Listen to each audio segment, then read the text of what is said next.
Believe me, if you are the type that frequent the market, you will be shocked on how the price is always skyrocketing. Hence, this particular person is just screaming the name. He is screaming in the market. And this is the update of the 30 days rant challenge. And it was started by Raye, the NYSC Corper. When she did the first video, she was invited by the NYSC to the headquarters of where she is serving currently in Lagos State, of which she reported to the office with Mr. Sowore. And ever since then, nothing was said concerning the reason why they asked her to just report to the office.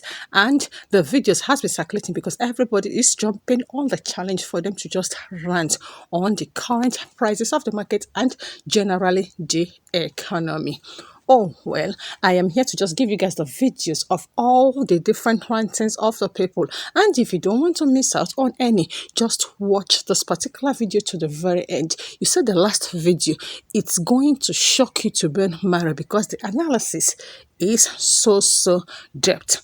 Updating us on her Instagram page, Raye said, I feel so ashamed that I haven't been able to continue the movement I started with the same energy I had in the first 3 days. I feel so ashamed that I haven't been able to continue the movement I started with the same energy I had in the first 3 days, especially due to the threats I have received. I truly wanted my voice to make a difference. I hope that something good would come out of it.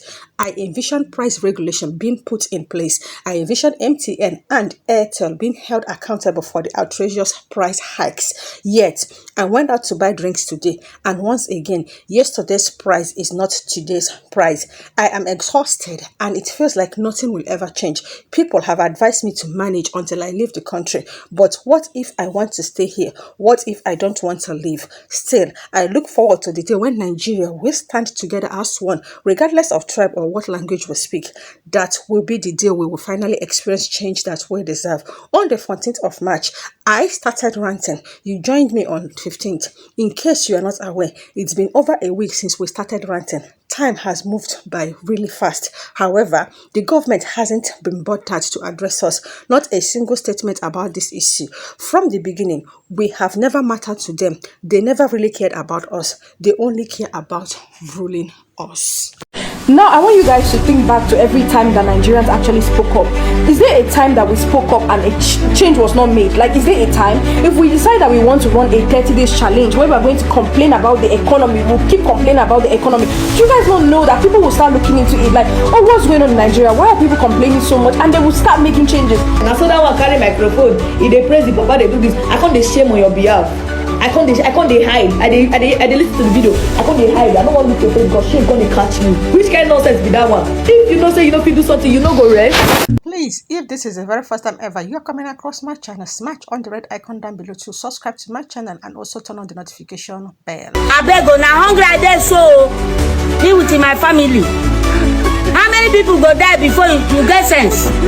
He wants somebody to donate 1 billion naira before the church ends. Do you think it's you that is an everyday Sunday attendee? This our country, we don't work well because time of Jonathan, good luck Jonathan, at the buy bag of rice, 7,500, 8,000. That time I want to do my name, I buy 2 bags of rice. But now, time of Tinubu and Buhari, 2 of them, that's 80,000, 100,000. Wait till they won't kill us. Before, at the end I pay 700 naira. From I just to pay 700 before, 500, 700. But now, I pay 6,000. It doesn't get better with time, Mom. You know, this shit is crazy at this point. My father died because there was no bed in a government hospital. So-called president of Nigeria, Tinubu. Tinubu, you are an incompetent old man. You're not my president because you never won any election to begin with, and I am not your slave. I'm a creeper. When a minute from tomorrow, I'm gonna marry me. Tomorrow, brought up real. When you wish to carry cardboard, men are call me. My people are finally being politically conscious. I don't think the Nigerian government are terrible. I think they are horrible, wicked, and heartless. That Tinubu, the current president of Nigeria, is a terrible president. Because even the lady that stood up, that spoke as regards everything, you people bashed her. You brought up things to just diminish what she was trying to do. Hi guys, students of universities, we cannot sit down and pretend that everything is okay.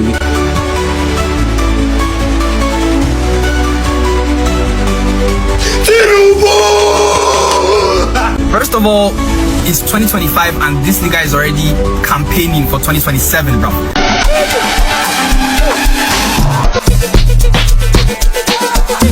Let them be doing their dancing. Let them be doing whatever they want to do. Let them travel out and come back. Now they embezzle. You guys don't even know how powerful you guys are. You guys don't even know. Let's do a challenge. Make we shut everywhere down. Make everybody start to talk their mind. Let's start posting back to back. Every day more they post, more they talk about what they happen for this country. Everybody. Before I allow you guys to watch this deep analytic video that is going to shock you to the bone marrow, you are yet to subscribe. Please subscribe now. Turn on the notification bell. Feel free to give this particular video a huge thumbs up in the comment section. Feel free also to just give your own rant. And this is all the videos that I gathered on the page of Raye and also on the page of Mr. Sowore. If there is any other further update concerning this 30 days rant challenge, I am certainly going to update you guys. Watch this video and just tell me what you just think, observe, and understand from this video. Until I come your way again, I am still your favorite entertainer with continuous entertaining entertainment. Enjoy the rest of the weekend and bye-bye. The former vice president of Nigeria, is a redeemed pastor, like a pastor with the Redeemed Church. The current president of Nigeria, his wife, is a redeemed pastor. The current EFCC chairman of Nigeria is a redeemed pastor. Now, I don't know if you follow this VDM versus Mesichimo incident, but you realize that like the 3-4 lawmakers, judges, and EFCC people that are literally using power to subdue the EZT guy, all of them are redeemed pastors. Now, we have this picture of hold on, let me show you the picture. So I wanted to put the picture with this video, but technically there's no need, because if you just go on your Google and search Tinubu and Adeboye, you would see countless pictures of them together, both with the wife who is a pastor, both pictures from years ago with Fashola and all of that. Let's say Fashola, sorry, what was his name? The former president of Lagos State, right?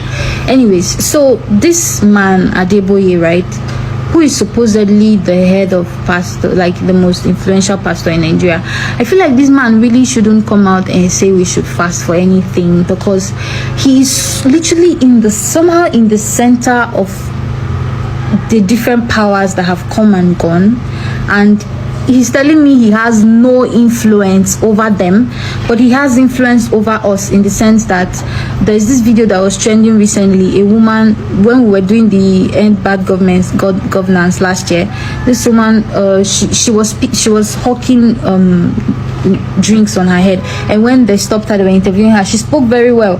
So people, they were questioning her. She's like, she can't even take care of her kid.